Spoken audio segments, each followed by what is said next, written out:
Okay, so next हमने जो definition discuss करनी है वो है इक्वल मैट्रिसेस। तो सबसे पहले हम इसको रीड आउट कर लेते हैं। Let A and B be two matrices. तो ए और बी कोई भी दो मैट्रिसेस हैं। Then A is said to be equal to B and denoted by A equal B if and only if. तो फॉर एग्जांपल अगर हमारे पास कोई दो मैट्रिसेस हैं तो वो कब इक्वल होते हैं, वो दो कंडीशन हो सकती हैं। कंडीशन नंबर 1 कौन सी है, वो ये वाली है, the order of a matrix A is equal to the order of matrix B. और दूसरी कंडीशन क्या है, their corresponding entries are equal. तो ये जो corresponding वर्ड है इसको आपने अंडरस्टैंड करना है। सो फॉर एग्जांपल मेरे पास एक मैट्रिक्स है ए, उसके अंदर मेरे पास जो है वो 1 2 3 एंड 4 ये एंट्रीज हैं, ठीक है। दूसरा मैट्रिक्स मेरे पास है बी और उसके अंदर एंट्रीज हैं 1 2 3 एंड 4। अब कोरेस्पॉन्डिंग एंट्रीज का मतलब ये होता है कि फॉर एग्जांपल इधर ये फर्स्ट पोजीशन पे पड़ा हुआ है नंबर, इसके जो कोरेस्पॉन्डिंग एंट्री है दूसरे मैट्रिक्स के अंदर वो ये वाली है। ओके, अब यहाँ पे अगर इसको देखोगे तो इसके कोरेस्पॉन्डिंग एंट्रीज जो है वो ये वाली है।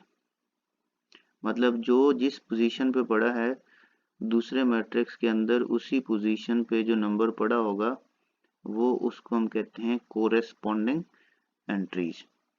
तो अब इक्वल मैट्रिक्स की दो कंडीशन है। सबसे पहले तो उनका ऑर्डर सेम होना चाहिए। अब यहाँ पे अगर आप देखो तो मैंने जो मैट्रिक्स दोनों लिए हैं इसके अंदर दो रोज हैं और दो ही कॉलम है। तो अगर मैं इसका ऑर्डर लिखूं तो लिखूंगा 2/2। नेक्स्ट हमारे पास जो सेकंड है उसका अगर मैं लिखूं तो उसका भी बनता है, दो रोज हैं और दो ही कॉलम है, तो मैं लिखूंगा 2/2। तो अब यहाँ पे देखो तो पहली कंडीशन हमारे पास जो है वो फुलफिल हो गई। अब अगर आप सेकंड कंडीशन देखो, यहाँ पे ये लिखा हुआ है their corresponding entries are equal. तो अब यहाँ पे इस 1 को देखो और दूसरे मैट्रिक्स में इसी की पोजीशन पे जो नंबर पड़ा है उसको देखो, यहाँ पे इक्वल है। और अगर मैं इसको 2 को देखूं तो इसके कोरेस्पॉन्डिंग जो एंट्री है वो भी 2 है, 3 के कोरेस्पॉन्डिंग भी 3 है और 4 के कोरेस्पॉन्डिंग भी 4 है। तो मतलब कोरेस्पॉन्डिंग एंट्रीज भी इक्वल हैं और उनका ऑर्डर भी इक्वल है। तो इस वजह से हम इनको कहेंगे कि ये दोनों मैट्रिक्स जो हैं वो इक्वल हैं। और इनको डिनोट कैसे करते हैं, ए इक्वल बी। एग्जाम्पल देख लेते हैं।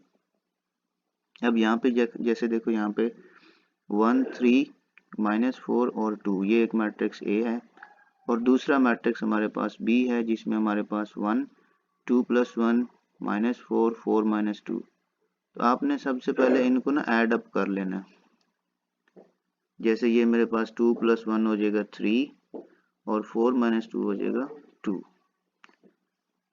तो अब आप देखो तो यहाँ पे जो करस्पॉन्डिंग एंट्री है 1 इक्वल है 1 के, और 3 जो है इधर भी 3 है, -4 यहाँ पे भी -4 है, 2 और यहाँ पे भी 2। ये देखें, तो इस वजह से अब ऑर्डर भी इनका सेम है और इनकी जो करस्पॉन्डिंग एंट्रीज हैं वो भी सेम है। इस वजह से हम इनको कहेंगे कि ये दोनों मैट्रिक्स जो हैं वो इक्वल हैं।